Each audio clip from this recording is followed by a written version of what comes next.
from Beaver Stadium. It was light when we got here, now it's dark, and we expected that with a 3:30 game. We also expected Penn State to, let's just call it what it was, Jarrod Prugar, I'm Joe Smeltzer, and Indy Sports Now. They demolished Penn State today, 56-0. We knew it was going to be lopsided, and it was. We knew both sides of pretty much every aspect of Penn State was going to look good against this Kent State team, which they did. But 718 yards, breaking a school record for total yards that had stood since 1926, almost 3 months before Joe Paterno was born, not coaching, born. I don't think people would have expected 718 yards. I'm not going to act like I'm shocked by Penn State beating Kent State 56-0. They were supposed to do it. But that 718 to 65 in the total yards, that definitely sticks out. Yeah, the yardage was dominant. Penn State defensively, Kent State just couldn't do anything. Their starting quarterback went out 2 plays into the game. And when that happens, your game plan changes. But even without that happening, I don't think anything like this it's not going to change. But offensively, they did everything they could do. They scored a multitude of points, which is exactly what they needed to do. Probably could have scored a little bit more for some more style, but they scored on nearly every possession. They weren't even able to force a turnover. So defensively, obviously, you hold a team to a multitude of 3 and outs. I think there are only 6 first downs in the entire game for Kent State, and it's about everything you could ask for the Nittany Lions. Yeah, and statistically, it was one of the best games Drew Aller has played at Penn State. Again, because of the opponent, you kind of take everything with a grain of salt. But still, before today's game, he had only gone over 300 yards once in his career, and he doubled that today. And an almost flawless performance statistically. 17 for 21, 309 yards, 3 touchdowns, no picks. Yeah, they aired it out at 409 yards. I think the Nittany Lions shrine got its wings today. But again, it's just a tribute to everything that this offense is capable of, and I don't even think that we're seeing the surface. Really, they're just scratching it. And at this point, we got Illinois here next week. Under the lights, like we are right now.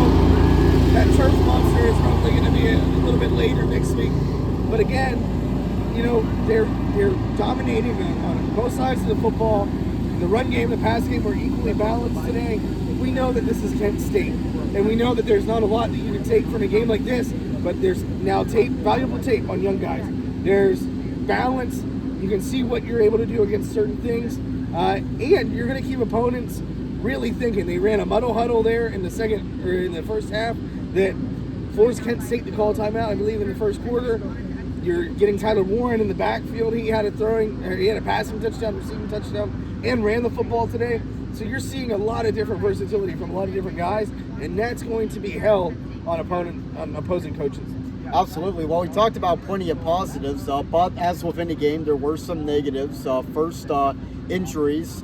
Going into this week, Penn State got really among the worst news, probably the worst piece of news that's gone all season, with KJ Winston being out long term. That's not just one of Penn State's players, it's one of the best defensive players in college football, a guy that looked like a surefire first-round pick. Now he's on the shelf for who knows how long. So coming into today's game, Jarrod really couldn't afford too many more injuries, but Dom DeLuca, linebacker, he was seen with his wrist in a cast. Very late in the game, we saw Cam Wallace, who had a pretty good day coming up in mop-out time, getting his first touchdown to top it off, but he ends up getting carted off the field. We'll see.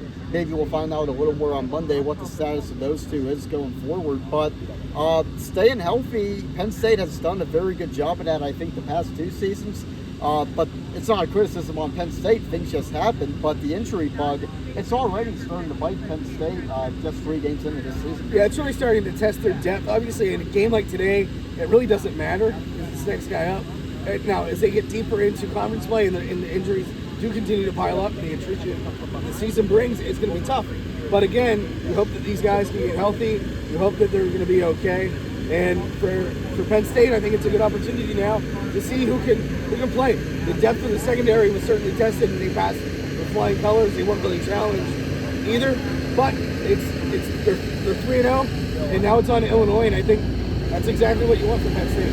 Absolutely. And one more negative to discuss is the penalties. So I'm sure you'll see the clip service a lot of James Franklin's post-game presser. The very last question, he was asked about the penalties, which were an issue the first 2 games of the season. They averaged 7 penalties, had 7 more penalties today, and James Franklin, it seemed like he was waiting for somebody to ask it. It seemed like he wanted a chance to kind of rip into his team a little bit without seeming like he was going out of his way to do so, and he wasn't happy. He used the word embarrassed as a head coach. He used the word pissed off. That's something that isn't going to hurt you against Kent State, but if Penn State isn't more disciplined against Bowling Green, against Illinois, getting the orange and brown mixed up, that could cause some problems. Absolutely, and I think the biggest thing, Javen Williams had a tough go of it, but the 15-yard penalty was warranted. He was defending his quarterback. Now, getting a 15-yard penalty isn't always good, but to be able to defend your quarterback, I think, is huge. It's the offsides, the minor things. So I don't think that there were any false starts, but the offsides and the holds, those are the ones that eat you up. Obviously, the personal fouls are tough, but again, they also had a first kick of the game went out of bounds. So I mean, you start the game off in that fashion, but they were able to recover, and that was a colorful James Franklin, and it's not simply something that we get. But again, that when that's your lone negative, it's a good thing to have. Yeah, and this Illinois team showed the night before Penn State played Kent State that it can take advantage of teams that make mistakes. It got a young Nebraska team that was favored to win, but still a young team, and Nebraska missed some opportunities and Illinois capitalized, and if Penn State finds itself in a dogfight, which I think is very possible, that could be the difference. And we know Brett Beal and his teams are going to be disciplined. Will Penn State rise up to the challenge of not really shooting itself in the foot?